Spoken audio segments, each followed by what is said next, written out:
కుంటుపల్లి గ్రామవాసులకు సాయంకాల సమయంలో సభలు తెలియజేస్తున్నామండి.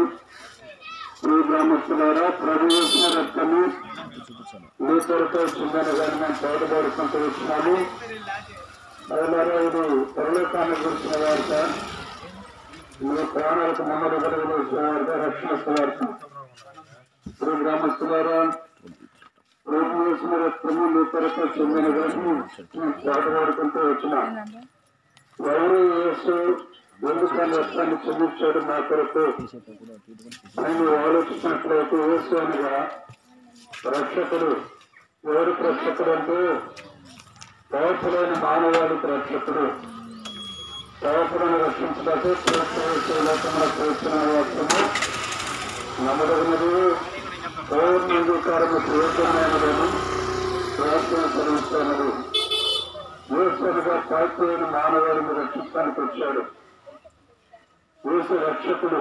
ఎవరే పాపలు లేకపోవడానంటే దేవుని వాక్యంలో రాయబడి ఉన్నది, నీతిమంతుడు లేడు, ఒక్కడు లేడు, అందరూ అంతటా పాపము చేసి దేవుడు అనుగ్రహించి మహిమను అనగా మోక్షాన్ని మానవులు పొందలేకపోతా ఉన్నారు. అనగా మానవుడు తన యొక్క పాపాన్ని బట్టి మోక్షానికి వెళ్ళలేకపోతాడు వాక్యం రాయబడి ఉంది. మరి మోక్షానికి కొరకు ఎక్కడ పెడతాడు అని అంటే నరకానికి వెళ్తాడు. అనగా పాపము వచ్చే జీతము మరణము అనగా నరకము అని వాక్యంలో రాయబడి ఉన్నది. మానవుడు చనిపోయిన తర్వాత లోకంలో జరుగుతున్న పాప కర్మకాండాలను బట్టి నిశ్చయముగా నరకానికి వెళతాడు. మానవుడి ఆత్మకు చేయలేదు. యుగాయుగాలు ఆత్మ నరకానికి కాల్చి ఉంటుంది. పాతాళంలో వాడు బాధిస్తున్నాడు మనకుగా ఉదయంలో లేచినాడు వేయబడినది. కనుకని ఇటువంటి బాధకరమైన భయంకరమైన నరకం నుంచి మానవుడు రక్షించబడటమే రక్షణ. ఎక్కడ తప్పించబడతాడు అంటే యేసుక్రీస్తు వారు మానవుని పాతాళాన్ని తప్పించి మోక్షాన్ని ఇస్తాడు. నా మాట ఏది మన తప్పులను విశ్వాసం ఉంచేవాడు ముఖ్యము కలవాడు. వాడు తీర్పులోనికి రాక మరణముల నుండి జీవములోనికి దాచి ఉన్నాడు అని ప్రవేశిస్తూ ఉన్నాడు. అనగా నరకముల నుండి మోక్షానికి మానవుడు ప్రవేశిస్తాడు. ఎట్లా ప్రవేశిస్తాడు? పరమేశ్వరుని విశ్వాసం వస్తాడు. ఎందుకు పరమేశ్వరుడు రక్షకుడయ్యాడు అంటే మానవుడిని పాతాళము తప్పించి మోక్షాన్ని ఇస్తున్నాడు ఆయన. అందుకొరకు రక్షకుడు. ఆయన ఎట్లా మోక్షాన్ని ఇస్తాడు అంటే మానవుడు మనము పాపం చేశాం. ఏ దేహం లేకుండా అందరూ పాపం చేస్తున్నాం. స్త్రీ అని, పురుషుడని, చిన్న అని, పెద్ద అని, మరి ఆ ప్రాంతం ఈ ప్రాంతాన్ని కాకుండా లోకంలో మనుషులందరూ పాపం చేస్తున్నాం. పాపము చేయకుండా మేలు చేయకుండా నీతిమంతుడు భూమి రా ఎక్కడైనా లేడు.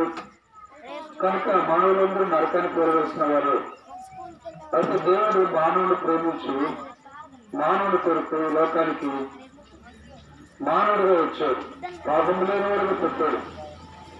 కనుక గర్భంలో లోకానికి వచ్చాడు. అంతేగాని పాపము లేనివాడుగా చూపించి మనందరూ పాపముల కొరకు ప్రాయశ్చిత్త కొరకు చేయబడి ఆ పరిశుద్ధుడు నిర్దోషి మనందరూ పాపాల కొరకు శిలువ మీద రక్తాన్ని కార్చాడు. ఆయన చనిపోయి సమాధి చేయబడి తిరిగి 3 నాడు వచ్చాడు. అయోధ్య వరకు వచ్చిన రక్తంలో మానవుడి పాపానికి ప్రాయశ్చిత్తం కలుగుతా ఉన్నది. గ్రామస్తులారా, రక్తము క్షమించబడకుండా పాపక్షంగా ప్రజలని వాక్యం జరుగుతున్నది. కనుక ఆ రక్తం ఏం కడుతుందంటే దేవుడు వేసుకోవారు ఖర్చు.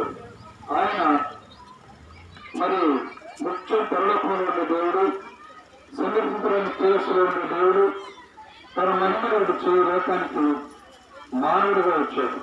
ఆ పరమాత్ముడు వారు కాల్చిన రక్తంలో మన పాపానికి ప్రాయశ్చిత్తం. ఎవరి పాపాలు ప్రాయశ్చిత్తం చేసుకుంటారు, ఎవరి పాపాలు పరిహారం పెడతారు, వారు పరిశుభ్రం లేడు. సరిపోయిన తర్వాత నరకాలు ప్రవేశించకుండా మోక్షానికి వెళ్తారు. అది పరలోకం, దేవుని రాజ్యం. ఆ పరలోకం కూడా నిత్యము ఉంటుంది. అది నిత్యరాజ్యం అంట. ఆ రాజ్యంలో ఆకలి దుఃఖులు ఉండదు, సూర్యుడు చంద్రుడు అక్కర్లేదండు, యుగయుగా దేవుడితో కూడా నెమ్మదిగా అంట. కనుక గ్రామస్తులారా, మన పాపాలు క్షమించబడి మన నరకానికి తప్పించబడి మోక్షానికి వెళ్ళాలంటే మార్గం యేసుక్రీస్తు. ఎందుకంటే ఆయన ఒక్కడు మాత్రం మనందరి పాపాల కొరకు ప్రాయశ్చిత్తము చేసినాడు. మనందరి పాపాలకు ఆయన రక్తం చెల్లుబాటు అవుతుంది కనుక ఎంత ఘోరపాత్రైనా ఆ ప్రేమ హృదయుడు నిన్ను క్షమిస్తాడు, ఆయన విడుదల చేసుకుంటాడు. మనం ఏం చేయాలంటే మన పాపాలు మనం ఒప్పుకోవాలా. మన పాపాలు మనం ఒప్పుకుంటే నమ్మకం లేడు నీతిమంతుడు కనుక మన పాపాలు క్షమించు పరిస్థితులు చేస్తాడు. ఇప్పుడు గ్రామస్తులారా, నేను నీ దేవుడు ప్రవేశించిన విశ్వాసం ఉంచండి, అప్పుడు మీరు నరకులు తప్పించారు, మోక్షంలో పెడతారు.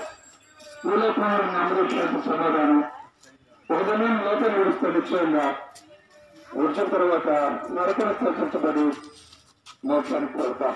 మానవం అనేది మానవ జీవితానికి ముగింపు కాదు, ఒక మలుపు మాత్రమే. ఈ మాట గమనించే పిల్లరా, నేడవ సమయం ఉన్నది. ఇప్పుడే ఆ దేవుడిని సొంత రక్షకుడిగా అంగీకరించండి, ఆ గొప్ప మోక్షాన్ని పొందండి. మీరు చూడండి కొరకు గురించి మీరు అధికంగా తెలుసుకున్న కోరితే మన కుంచలపూడి గ్రామంలోని అన్నపూర్ణ అపార్ట్మెంట్ వెనుక ఏలేమి ప్రార్థన మందిరం అన్నట్టు తరములు ప్రతి ఆదివారం ఉదయం 10 కారం జరుగుతూ ఉంది. వారి మధ్యలో కూడా కొన్ని కొడుకు జరుగుతూ ఉన్నాయి. రండి, దేవుని వాటి వినండి, దేవుని ఆశీర్వాదాలు పొందండి. నేను కూడా చూడడానికి మంది కొరకు ప్రార్థన చేస్తాం.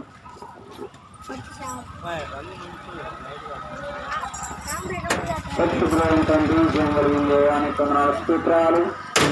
ఈ ప్రాంత ప్రజలకు మీ రక్షణ స్వార్థ మాటలు వినిపించున్నాను. ఎవరైతే ఉన్నారో వారిలో రక్షణ కార్యం జరిగించండి, నిత్య జీవాన్ని పాత్రలుగా చేయండి. నేను ముందు సాగించిన మీ సంతోడుగా ఉంచండి. ప్రాంత ప్రజల కుటుంబాలను మీరు ఆశీర్వదించి జీవించమని ప్రభువు యేసుక్రీస్తు నామములో స్తుతించి ప్రార్థన చేస్తున్నాను తండ్రి.